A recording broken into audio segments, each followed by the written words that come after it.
உலக பொருளாதாரத்தை உண்மையில் யார் கட்டுப்படுத்துகிறார்கள்? பணக்கார நாடுகளா, பெரிய நிறுவனங்களா, அல்லது வேறு ஏதேனும் கண்ணுக்கு தெரியாத சக்திகளா? இந்த கேள்வி பலரின் மனதிலும் எழுகிறது.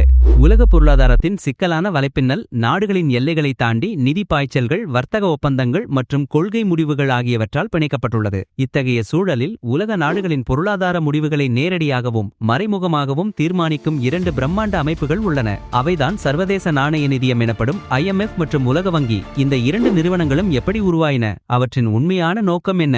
உலக பொருளாதாரத்தில் அவை எந்த அளவுக்கு ஆதிக்கம் செலுத்துகின்றன என்பதை பற்றி விரிவாக பார்ப்போம். இரண்டாம் உலகப் போரின் முடிவில் உலகம் முழுவதும் பொருளாதார ரீதியாக பெரும் சவால்களை எதிர்கொண்டது. போரினால் ஏற்பட்ட அழிவு, வர்த்தக தடைகள், பணவீக்கம் மற்றும் அந்நிய செலாவணி ஏற்றத்தாழ்வுகள் ஆகியவை உலக பொருளாதாரத்தை ஸ்திரமற்ற நிலைக்கு தள்ளியிருந்தன. 1929ஆம் ஆண்டின் பெரும் பொருளாதார மந்தநிலையின் நினைவுகள் இன்னும் மனதில் இருந்தன.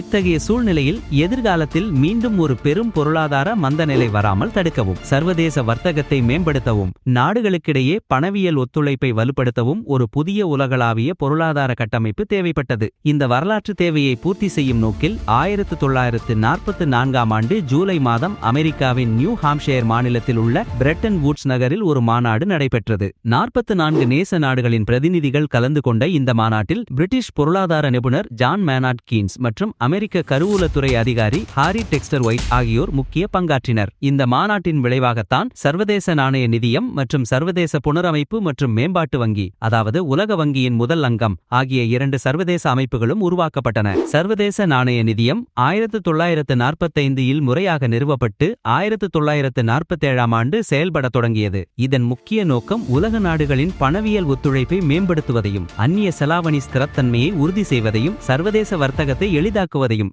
வேலைவாய்ப்பை அதிகரிப்பதையும், வறுமையை குறைப்பதையும் மையமாக கொண்டது. தற்போது 190 உறுப்பு நாடுகளை கொண்ட இந்த அமைப்பு உலகளாவிய நிதி அமைப்பின் மையமாக செயல்படுகிறது. IMF நிர்வாகம் உறுப்பு நாடுகளின் நிதி பங்களிப்பின் அடிப்படையில் அமைந்துள்ளது. ஒரு நாட்டின் ஒதுக்கீடு அதன் பொருளாதார பலத்தையும் சர்வதேச வர்த்தகத்தில் அதன் பங்கையும் பிரதிபலிக்கிறது. இந்த ஒதுக்கீடு ஒரு நாட்டின் வாக்களிக்கும் அதிகாரத்தையும் IMF இருந்து கடன் பெறும் திறனையும் தீர்மானிக்கிறது. அமெரிக்கா, ஜப்பான், ஜெர்மனி, பிரான்ஸ், இங்கிலாந்து, சீனா போன்ற பெரிய பொருளாதாரங்கள் அதிக ஒதுக்கீடுகளை கொண்டுள்ளன. இதனால் முடிவெடுக்கும் செயல்முறைகளில் அதிக செல்வாக்கு செலுத்துகின்றன. உதாரணமாக, அமெரிக்கா சுமார் 16.5 விழுக்காடு வாக்களிக்கும் பங்கை கொண்டுள்ளது. இது முக்கிய முடிவுகளை தடுக்க வீட்டோ போதுமானதாகும். IMF உறுப்பு நாடுகளின் பொருளாதார கொள்கைகளை தொடர்ந்து கண்காணித்து உலகளாவிய பொருளாதார ஸ்திரத்தன்மைக்கு அச்சுறுத்தலாக அமையக்கூடிய அபாயங்களை அடையாளம் காண்கிறது. ஆர்டிகிள் IV ஆலோசனை எனப்படும் வழக்கமான பொருளாதார மதிப்பீடுகள் இதன் ஒரு பகுதியாகும். ஒரு நாடு அதன் அந்நிய செலாவணி இருப்பில் சிக்கலை சந்திக்கும்போது, அதாவது இறக்குமதி செய்ய போதுமான பணம் இல்லாத போது அல்லது அதன் கடன் சுமை அதிகமாகும் போது குறுகிய மற்றும் நடுத்தர கால நிதியுதவிகளை வழங்குகிறது.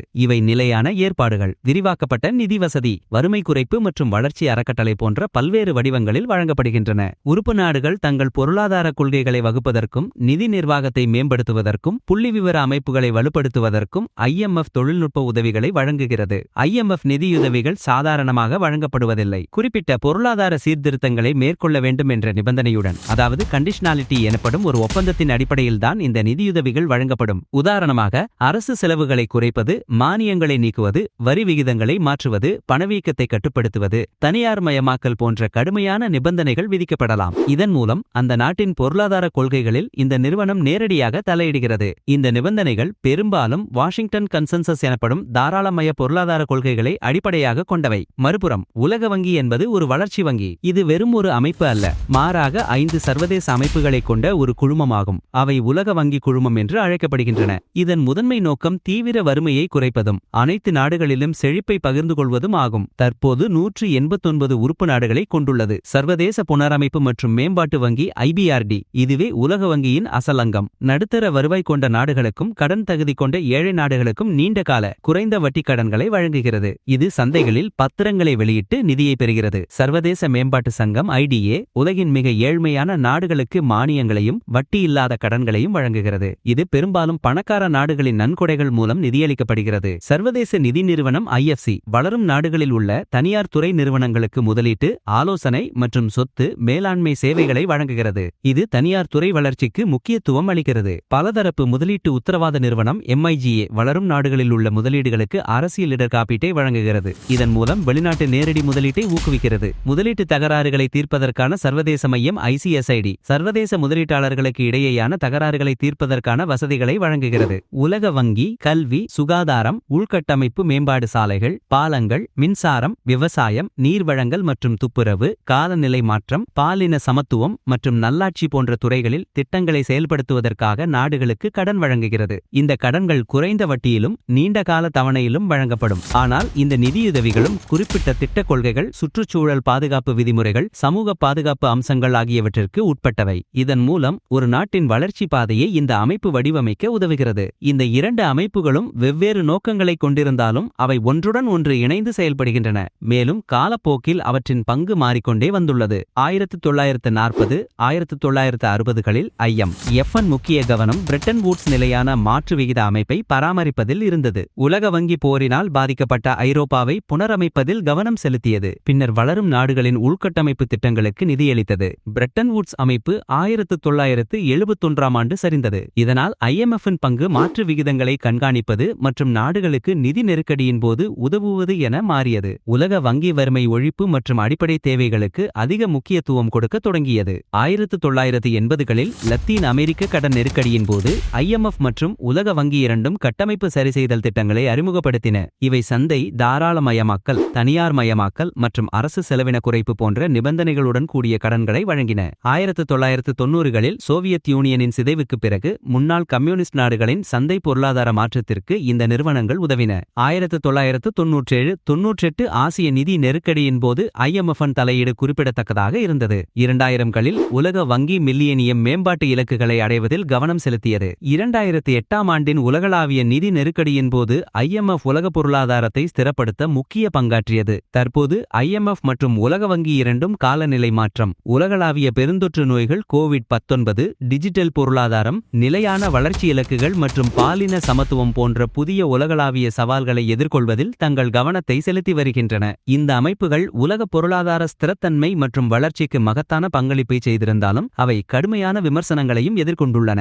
இந்த அமைப்புகளில் உறுப்பு நாடுகள் செலுத்தும் நிதி பங்களிப்பின் அடிப்படையில் வாக்களிக்கும் அதிகாரம் வழங்கப்படுகிறது. அதாவது அதிக நிதி செலுத்தும் நாடுகள், குறிப்பாக அமெரிக்கா மற்றும் ஐரோப்பிய ஒன்றிய நாடுகள் போன்ற பெரிய பொருளாதாரங்கள், இந்த அமைப்புகளின் முடிவுகளில் அதிக செல்வாக்கு செலுத்துகின்றன.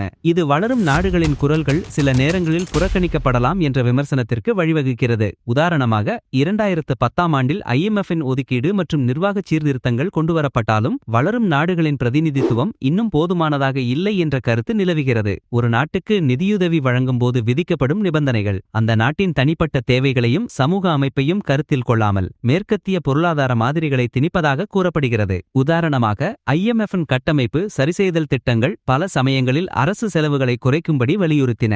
இது கல்வி, சுகாதாரம், பொது விநியோக அமைப்புகள் போன்ற அத்தியாவசிய பொது சேவைகளை பாதித்து சமூக பதட்டங்களையும் ஏற்றத்தாழ்வுகளையும் உருவாக்கியுள்ளது. ஆப்பிரிக்கா மற்றும் லத்தீன் அமெரிக்காவில் பல நாடுகள் இந்த நிபந்தனைகளால் பாதிக்கப்பட்டுள்ளதாக ஆய்வுகள் சுட்டிக்காட்டுகின்றன. உலக வங்கி நிதியுதவி செய்த சில பெரிய உள்கட்டமைப்பு திட்டங்கள் சுற்றுச்சூழல் பாதிப்புகளையும் உள்ளூர் மக்களின் வாழ்வாதாரத்தையும் கேள்விக்குறியாக்கியுள்ளன என்ற விமர்சனங்களும் உண்டு. உதாரணமாக பெரிய அணைகள் கட்டுவது, வனப்பகுதிகளை அழிப்பது போன்ற திட்டங்கள் பழங்குடி சமூகங்களை இடம்பெயரச் செய்துள்ளன, மேலும் பல்லுயிர் பெருக்கத்திற்கு அச்சுறுத்தலாக அமைந்துள்ளன.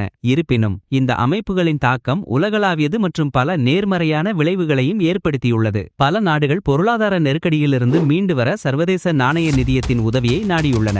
உதாரணமாக 1990களில் மெக்சிகோ, தென் கொரியா போன்ற நாடுகள் IMF உதவியுடன் நிதி நெருக்கடியிலிருந்து மீண்டன.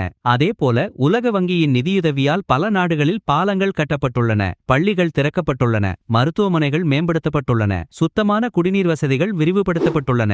இதன் மூலம் கோடிக்கணக்கான மக்கள் வறுமையிலிருந்து மீண்டு வந்துள்ளனர். உலக வங்கி ஆண்டுதோறும் பல பில்லியன் டாலர்களை வளர்ச்சி திட்டங்களுக்கு நிதியளிக்கிறது. இது உலகளாவிய வறுமை ஒழிப்பு முயற்சிகளுக்கு இன்றியமையாதது. எதிர்கால உலக பொருளாதாரத்தில் இந்த அமைப்புகளின் பங்கு மிகவும் முக்கியமானது. காலநிலை மாற்றம், உலகளாவிய பெருந்தொற்று நோய்கள், டிஜிட்டல் பொருளாதாரத்தின் வளர்ச்சி, அதிகரித்து வரும் கடன் சுமை போன்ற புதிய சவால்களை எதிர்கொள்ள இந்த நிறுவனங்கள் தங்களை மாற்றியமைக்க வேண்டிய அவசியம் உள்ளது. வளரும் நாடுகளின் குரல்களுக்கு அதிக முக்கியத்துவம் அளித்து சமமான பிரதிநிதித்துவத்தை உறுதி செய்வது இந்த அமைப்புகளின் நம்பகத்தன்மைக்கு இன்றியமையாதது. மேலும் இந்த நிறுவனங்கள் தங்கள் நிபந்தனைகளில் அதிக நெகிழ்வுத்தன்மையை கொண்டுவர வேண்டும். மேலும் நாடுகளின் குறிப்பிட்ட சமூக பொருளாதார சூழல்களுக்கு ஏற்ப கொள்கை பரிந்துரைகளை வழங்க வேண்டும் என்ற கோரிக்கையும் வலுத்து வருகிறது. உலகளாவிய பொதுப் பொருட்களான காலநிலை நிதி, பெருந்தொற்று தடுப்பு மற்றும் டிஜிட்டல் இணைப்பு ஆகியவற்றில் அதிக கவனம் செலுத்துவது அவற்றின் எதிர்கால பங்கிற்கு மிகவும் அவசியமானதாகும். ஆகவே உலக பொருளாதாரத்தை ஒரு தனி சக்தி கட்டுப்படுத்துகிறது என்று சொல்வதை விட சர்வதேச நாணய நிதியம் மற்றும் உலக வங்கி போன்ற அமைப்புகள் உலகின் மிக சக்தி வாய்ந்த பொருளாதாரங்களுடன் இணைந்து கொள்கை வகுத்தல், நிதி பாய்ச்சல்கள் மற்றும் வளர்ச்சிப் பாதையை வடிவமைத்தல் ஆகியவற்றின் மூலம் உலக பொருளாதாரத்தின் ஓட்டத்தை கணிசமாக திசைப்படுத்துகின்றன என்பதே உண்மை. இந்த அமைப்புகள் இல்லாமல் இன்றைய உலக பொருளாதாரத்தை கற்பனை செய்வது கடினம். ஆனால் அவற்றின் செயல்பாடுகள், வெளிப்படைத்தன்மை மற்றும் அனைத்து நாடுகளுக்கும் சமமான பிரதிநிதித்துவம் ஆகியவற்றை மேம்படுத்துவது உலகளாவிய பொருளாதார ஸ்திரத்தன்மைக்கு மிகவும் அவசியமான ஒன்று.